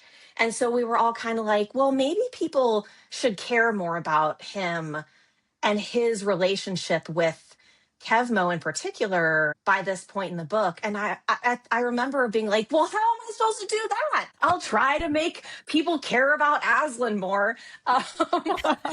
But it actually ended up perfectly when Justina said, we need a new first Kevmo chapter. And I was like, oh, I'll do that in a different planet on the Outer Rim, and Aslan can be there, and he can just be, a nice, friendly, not very ambitious Jedi. Oh, back in And the day. so, I know. yeah, Aslan. Woof. And so I really basically just had to come up with a little mini adventure from scratch. And one of my favorite things to do in all of the Star Wars books that I've written is make up weird aliens or like weird symbiotic relationships between aliens. And I hope that this makes up for the fact that I always forget that droids exist and there are never droids in any of my Star Wars books, but there are weird and cute That's animals. funny. And so I was actually imagining the wildebeest Stampede from The Lion King. I take most of my inspiration from other movies, frequently cartoons. Love it. But so to me, the grass sharks they're basically like wildebeests. And I think they're described as like having tusks and like clawed hands and that they're running really fast. And so that's why they're a herd, is because they're Got weird alien wildebeests. But the way that they move through, so this planet is like a prairie planet. And so the way that they move through, you can just see like the arch of their back through the grass. And so I was imagining it's like the fin of sharks, like cutting through the waves. And I went back and I was looking at this chapter, and even Kevmo was like, why do they call these sharks? I thought sharks lived in the ocean. So yeah, that is the inspiration. I had a lot of fun with them, putting Kevmo in peril where he could also have fun because he is a ray of sunshine. He really is. We loved him. It was very sad how everything ended, but Yeah. such as the Yeah. High Republic. But yeah, we're both marine biologists, and so we are kind of obsessed with creatures in general in Star Wars, but learning the motivation for how they were created is just fascinating. So. Oh yeah, very little actual biology. I mean, I'm sure when I was coming up with them, I could have been like, well, they have claws because the ground here is harder than normal prairie ground, and so they have to like dig into it in order to be able to like cut really fast, and their tusks are, for mating domination competitions and stuff. Honestly, the real explanation is so much more fun. I'm just like, no, this is just, Cool. They look like sharks in the grass. Yeah. No, that's perfect. I will say though, I appreciate Aslan in that chapter because it did make me care a lot about him. Because the whole time through the rest of Phase 2, I'm like, well, where's Aslan? He went to go find the Jedi and bring them back to go help Kevmo. And I was like, where did he go? And just watching his character arc was insane. We love his character arc. We do. Yeah. I know He's some pretty people want great. redemption, but sometimes it's okay to just forego Just be redemption bad. and be bad. I mean, I feel like he chose to be bad multiple times over the course of a century or so. And so maybe that's just who he is as a person now. Yeah, It's true. We were curious if there were any characters you created that meant the most to you. Was there anyone in particular that you were like, ooh, I hold on to this one. I really care about this character. Oh, gosh. I mean, yes, I honestly really will always be attached to Kevmo because he was the first Jedi I ever wrote. And I, got to really decide on the nuances of his personality merely because I happened to be the one writing his couple of introductory chapters, which is where that kind of thing really happens. And I got to make like this ideal, really happy to be a Jedi. I kind of thought about him as a baby paladin. He really means well, and he loves the galaxy, and he loves helping people, and he's just would rather enter the world with a smile. And of course, as I was doing this, I knew exactly what I was later going to do to him. And so, that makes it both better and worse, because like the point is like, okay, how fast can I make people fall in love with this kid? Very fast. And So quickly. yeah, so he will always have that special place in my heart for being the first Jedi I wrote, and also the first Jedi I killed, though I didn't do the deed myself. That was Justina. Was that hard? Yeah, I mean, I think that I wrote like his very last words, but the actual like when he gets I don't know, force sucked, what do we call it? I don't know, by the baby. Dusted. Yeah. Yeah. Oh. But I also really love Kara Samteka.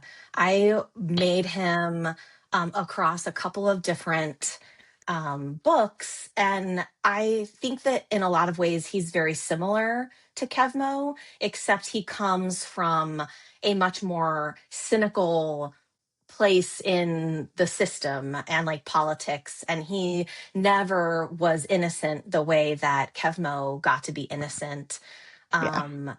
He was always very much aware of like the galaxy is gray actually, and so he gets to go on this journey to actually be a freedom fighter and still who he is at his core. I love that. I love Carrie. He's such a great character, and I really love him and his relationship with Xylan too. They're such opposite human beings. Yeah, they're a lot of fun. Mm-hmm. And I just, the story with the Graphs and the Santekas too in this period is so much fun. And it was just such a nice connection to all the way up to the sequel trilogy. It's like, who's this dude getting his head lopped off, in this very short segment? And man, the rabbit hole you can go down when you find out that's a Santeka, and their history in the galaxy is so cool. So when those names popped up in the High Republic, it was like, oh my gosh, we've got more. Yeah, I didn't make that connection myself until I'd already written like 2 High Republic books, including Quest for Planet X, which has Santekas in it. And I was rewatching The Force Awakens, and I was like, wait, what? What did they say? Sorry, what? And I had to like get on the internet. And then I felt really like how come nobody told me this? Oh no. We needed a I- hello, my name is sticker on his ribs or something. Oh my goodness. Well, to change things just a little bit, I loved Temptation of the Forest, and particularly one of my favorite scenes is when Elzerman opens up to Grandmaster Yoda, of all people, about his love for Avar. This scene is like insane. It completely went above and beyond any of my expectations. Tell us a little bit about writing this scene and why you think Yoda in the High Republic is so different than Yoda in the prequels. So I had to think about that question in particular before I could write that scene. And, we've talked a little bit about it every once in a while over the years amongst all of us. And what I think is the case is that Yoda really, in a lot of ways, represents the order, like on a metaphorical level, not like purposefully, like he's doing this on purpose, other than being a grandmaster. But, when the order is doing really well, like, there's 10,000 Jedi around the galaxy and it's their golden age, Yoda has the space to also be in his golden age. And I think that as, the time passes and the galaxy, the Republic starts to crumble, the Jedi Order, allows corruption to come through, from all these different edges. And Yoda goes from being like 700 to 900. So, I mean, on a certain level, the poor guy's just old and tired. An individual can't hold the Jedi Order together alone. And I don't think that he's really trying to do that anymore by the time it gets to the prequel era. And I wish that I thought that he would have had the same conversation with Anakin, but I don't actually. I think that he wouldn't have been able to. And I honestly think the real reason is because there's no version of the prequel trilogy Jedi and that, like, what's going on there, where Anakin, it would have even occurred to Anakin to ask Master Yoda. Whereas during the High Republic, Master Yoda spends most of his time with the younglings. They all know him when they're children. And so he is kind of like, the most approachable of maybe the council, even though they know that he's 660 some years old or something. And so on a certain level, like Elzar knew Yoda when he was 8, and when he was 15 and during all these points in his life. And also, Elzar has a support system because the Jedi Order functions as a support system, even when, they're suddenly dropped into this huge war, and none of them remember really, except Yoda and people as old as Yoda, remember what it's like to be in a war as Jedi. And so even with that in mind, there's still a support system for the Jedi. They can be like, well, you're having this problem. Go talk to this other Jedi who also has been through this. Go try this thing that this other Jedi used. Like, there are all these tools. And that is gone by the time of the prequel era, for a lot of reasons. I love that you went through did that. Answer your question? Yeah, it really did. Absolutely. It answered our follow-up too, because we wanted to bring up Anakin and Yoda and, why that maybe didn't happen, but it makes complete sense. Anakin didn't have anybody to go to the way that Elzar felt he could go to Yoda, the way that other people felt they could go to the council in the High Republic. And not only that, but even if he had felt comfortable going to Obi-Wan about this, Obi-Wan was off riding lizards on another, you know what I mean? They were busy being part of the so war. busy. And I don't want to say anything bad about Qui-Gon Jinn, but emotionally supportive he was not. So great hair though. great hair. So like Obi-Wan didn't have anyone really teaching him how to deal with someone like Anakin.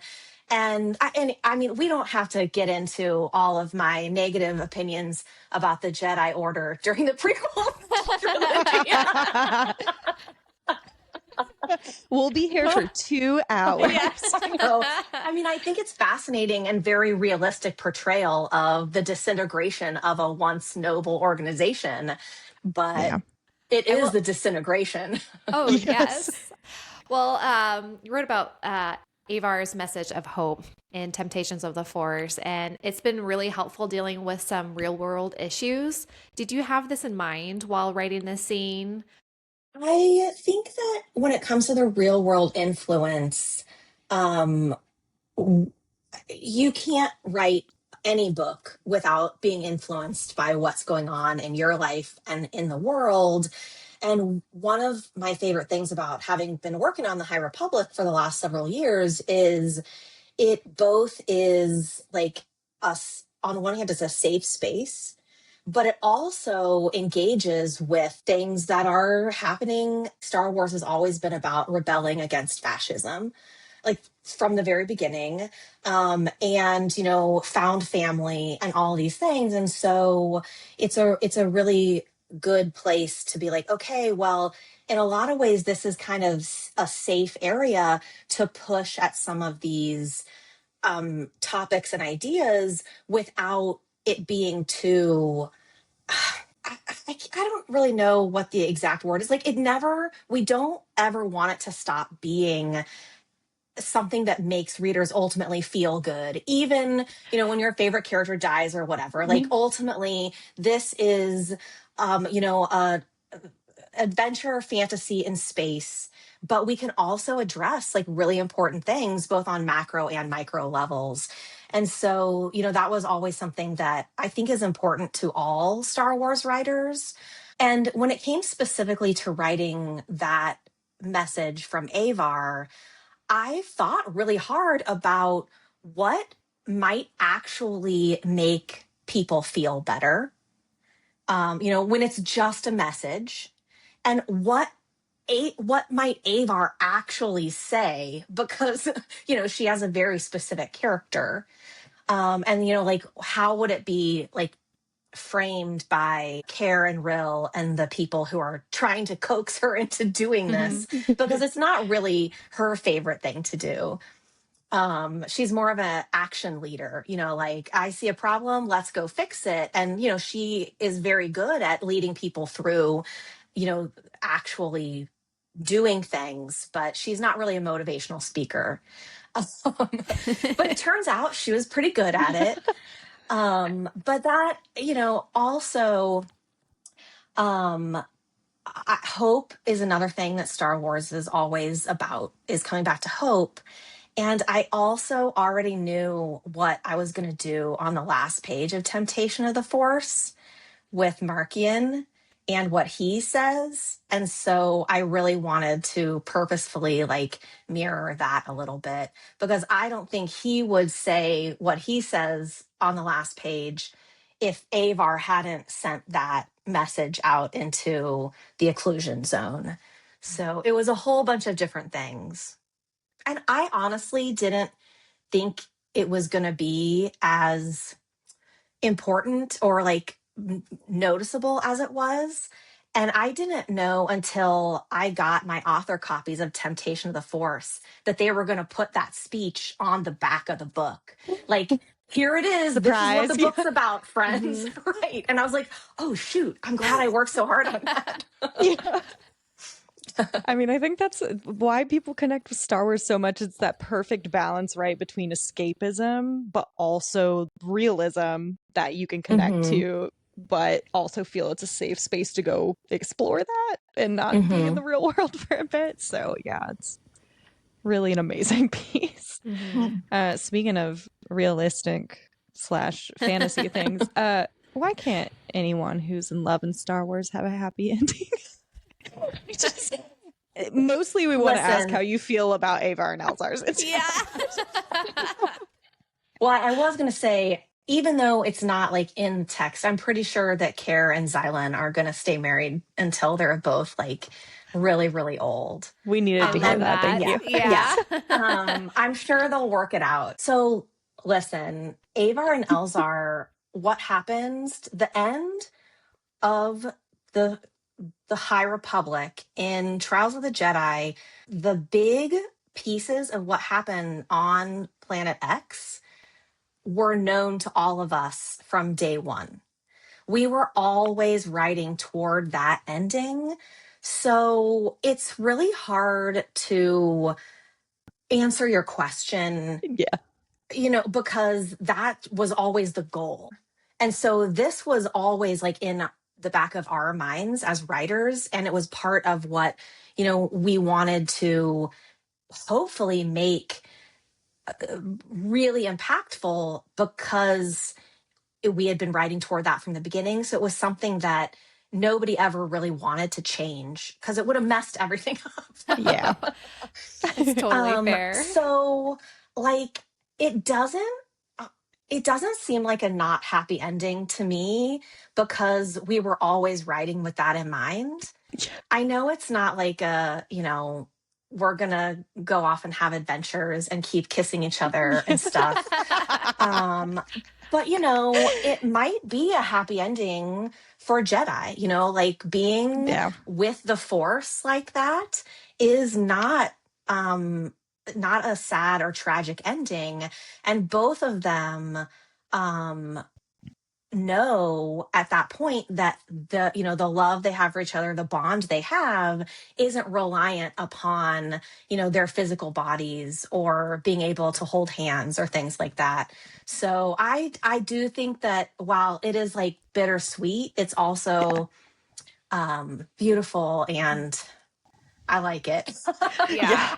And they're fulfilling the role of what a Jedi is supposed to be to the absolute peak you can ever do it. And so we kind of had that discussion when we were reading it where yes, it's very sad and we just want someone to be happy, dang it, but at the same time they are happy with the fact that they can be this version of the Jedi that anyone would hope they could be in that situation, right? And they're saving the galaxy with this big personal sacrifice. It's just peak Jedi behavior. And so in that regard, it is a happy thing. It's hard to look at it that way when you're reading it and you're crying, but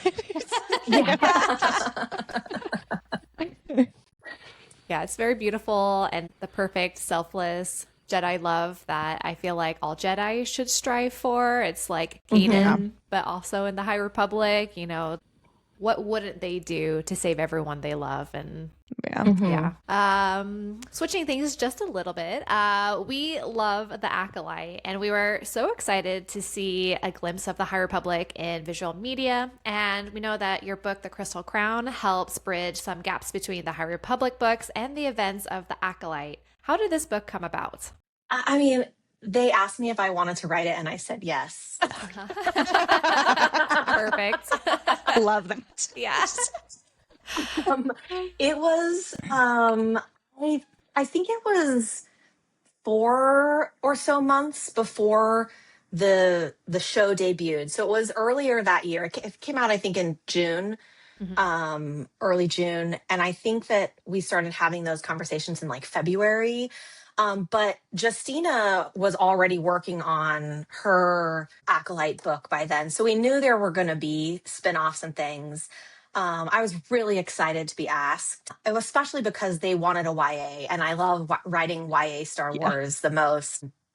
It's my home and like writing in general as I come from YA. And so that's just my comfort zone. And yeah, I had a phone call with several people at Disney, the usual people at Disney, and a couple of Lucasfilm people where they essentially told me nothing. It was a really fun conversation. But they were like, there's 2 Padawans and, they're this species and this species. And we just want you to think about writing an adventure for them. And I was like, but what happens to them? What are they doing? Because it's really helpful to be able to foreshadow things or who they are. And they were just like, we'll send you some pictures. It was really fun. I mean, very typical, I think, with like television property kind of stuff. And so I had already written like the outline, and then we went to the premiere, which was really awesome and fun. And I'm so excited. I'm still excited that we got to go do that. And so I watched the first 2 episodes and I was like, okay, great. Now I feel like I know who these kids are. And I can actually write about them. And I know who Master Soul is because I did, we had a lot of pictures and they told me like 2 sentences about all of them. But, the things that were essentially public. So I really based pretty much everything on the first 2 episodes of that. Wow. Wow. Right before That's everything impressive. goes. Right, Yeah. right. And when I saw episode 5, where everyone dies, I was like, that did not happen. This is a joke. Oh, no. I was angry first at everything.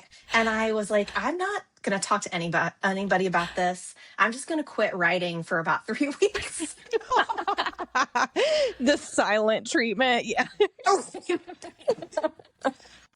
And like eventually, because, I was excited about the characters and like having fun with them and like their banter and writing more graphs, that I eventually went back and wrote the rest of the draft, but I didn't finish watching the show until after I had finished the first draft.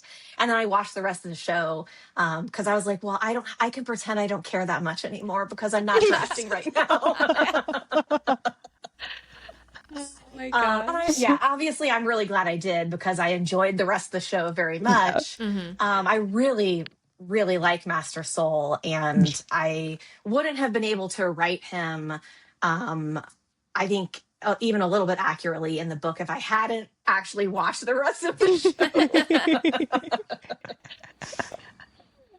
Good times. Fantastic. So good. We all remember where we were when we saw episode 5 of The Acolyte. Oh my God. And as we wrap up the interview, we would love to know if there's anything you're allowed to share. We'd love to know what's next for you about any upcoming like projects or anything. But if it's a hush hush, that's okay too. We totally understand. The only thing I can talk about is I have the second book in my adult fantasy trilogy comes out on June 16th. And I'm really excited about that. Yeah, it's right here. Yes. Yeah, it's called The Shape of Monsters. My God, it's beautiful. Yes. I really love the covers. I've really lucked out with these. The first book is called The Mercy Makers. That's amazing. Is there anywhere that people can find you online that you want people to like follow, or are you active on social media or anything? I'm mostly active on Instagram, just at Tessa Gratton. I also have a newsletter that I send out sporadically, but I'd say every 2 to 3 months. It's like essays, what's going on with me, like fun news and things like that. And that is easiest to sign up for on my website, which is just tessagratton.com. Awesome. Perfect.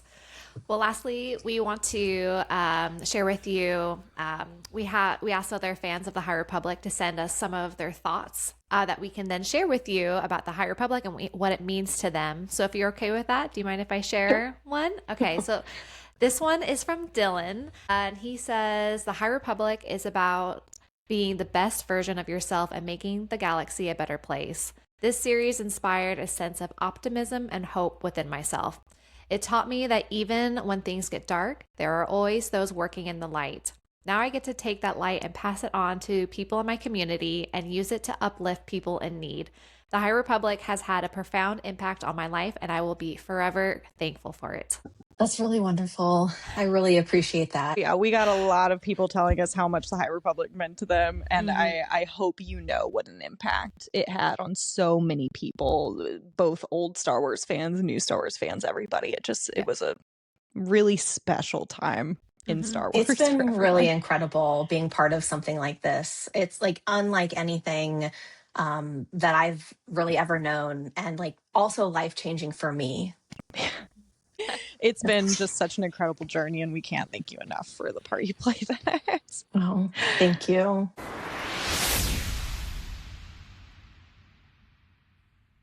All right. God, we talked to Tessa Gratton about the most amazing things like Marta and her love for Kevmo, talking about Elzar and Avar. Like it blows my mind that all of the authors knew that what happens in Trials of the Jedi was like what they were going towards this whole time. Because I never guessed it at all. It was not on my bingo card, guys. No, and you never know with stuff like Lucasfilm with big entities like this how much they do reveal. Because then talking to Tessa about the Crystal Crown, there was much less information provided for them in order and so it's so interesting how it just really depends on the project. It depends on the scope of things, what they know about and what they don't. It was amazing, and it just meant so much.